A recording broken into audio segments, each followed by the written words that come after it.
Now let's dive deep into this big LGBTQ story for Jay. I'm Buddy Fry, and let's queer up entertainment.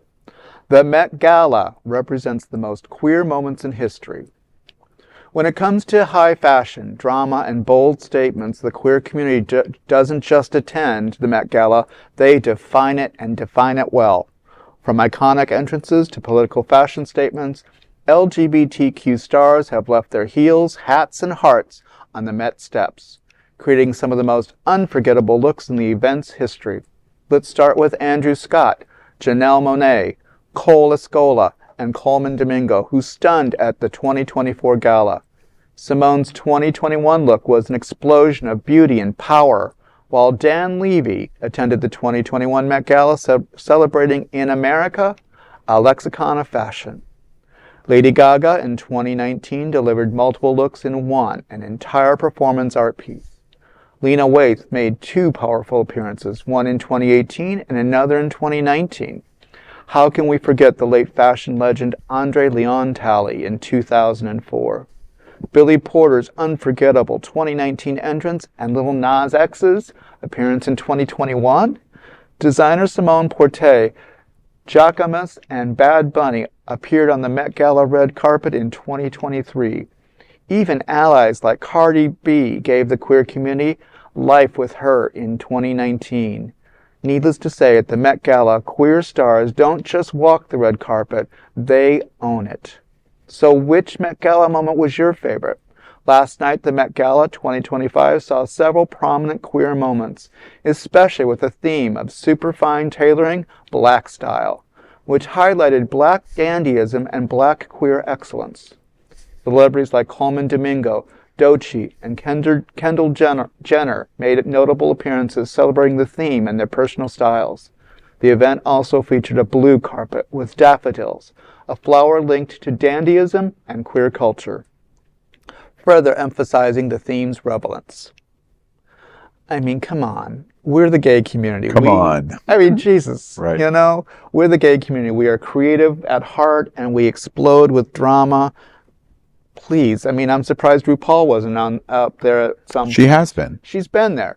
But I'm just like, you know, of course we own the damn carpet. We built that carpet with blood, sweat, and tears, and a lot of laughter along the way. The designers especially built that carpet Yes. because overwhelmingly the male fashion designers in the last 50 years have been LGBT, have been gay men. And it's super important this year because dandyism is a 1920s to 1940s movement in the African American community, mostly in Harlem, where they showed style outperformed what you could afford.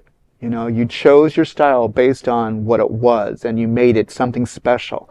And I applaud the fact that they took that and ran with it. And then especially the Black queer community of the 1920s to the 1940s made it. Yeah. So I'm curious, applause. Angel, had you heard that phrase before?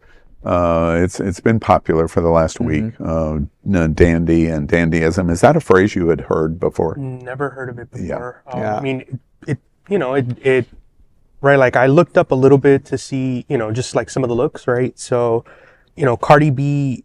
I don't know if that was the era they were looking for. Her designer, Daniel Lee, he mimicked a Victorian kind of gown. So is that what they were looking for? Yeah, it was a regal kind of.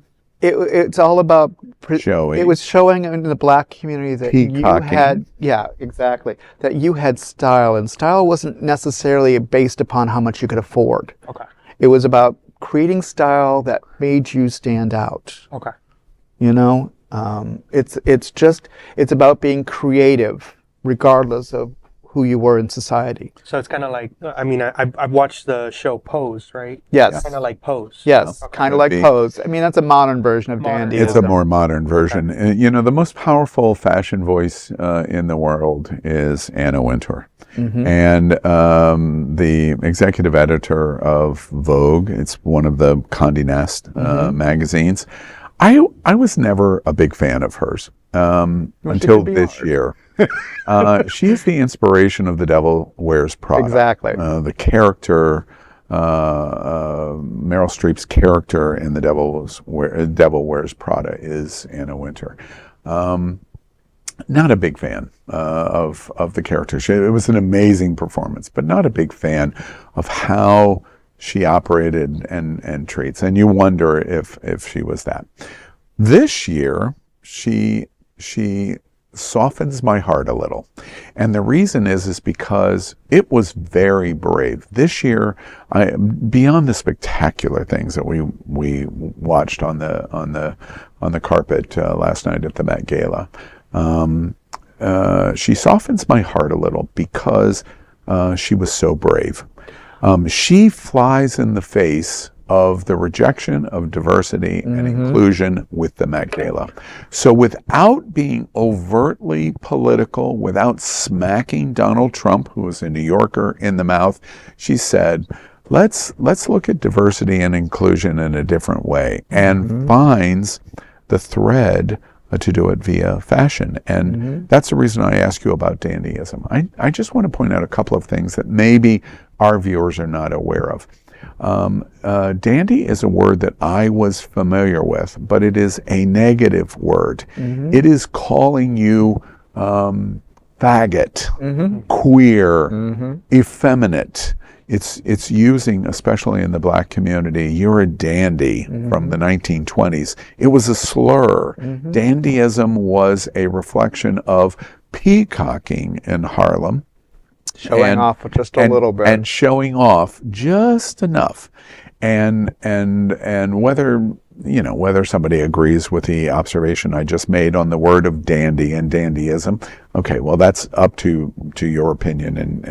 But Anna Wintour makes the decision that we're going to focus on this fashion moment in American history, just 20 blocks north of the Metropolitan in New York, in Harlem, and celebrating black men especially, and black gay men especially. And lesbians, because black lesbians are known for the dandyism. Oh, and the tuxedos. now see, I didn't know that. I challenge you on the whole bit about it wasn't a political statement, because I've been reading reports that Anna Wintour goes out of her way to smack Donald. Oh, well, now wait. So, I don't mean that it wasn't a political statement. Oh, I it mean, was a huge... She went in a very sophisticated... Yes, exactly. Probably over his head in understanding of how political it was. And so that's one of the reasons I have new respect for the devil who is wearing Prada. Because she did this very well, very eloquently. She did it very, very well. Yeah, I just wanted to go over my favorite look, right? Yeah, sure. Just one quick, right? So Bad Bunny, right? We also have allies at these galas. Exactly. Bad Bunny is one of my favorite, right? Yeah. He's the hottie caliente heartthrob, right? But he wore, I'm just wanted to say his look, right? Bad Bunny wore an all brown custom Prada suit featuring a double-breasted crop blazer. He accessorized his look with a brown straw hat, golden bedazzled gloves and sunglasses, and a leather bag by his side. So, we have allies. We have allies in the community. We have heartthrob allies. He's not necessarily a member of the community, right?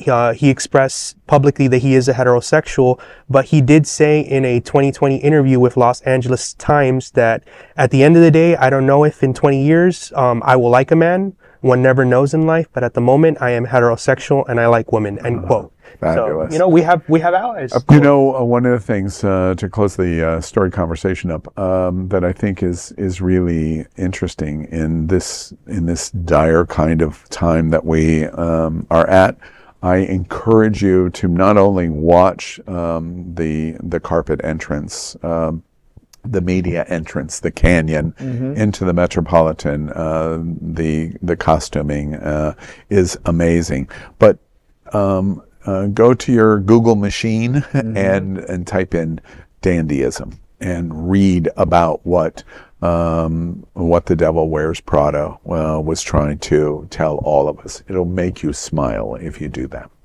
Well, that is a big LGBTQ story for today. There is no other queer nonprofit media platform like this in the entire world. Support our LGBT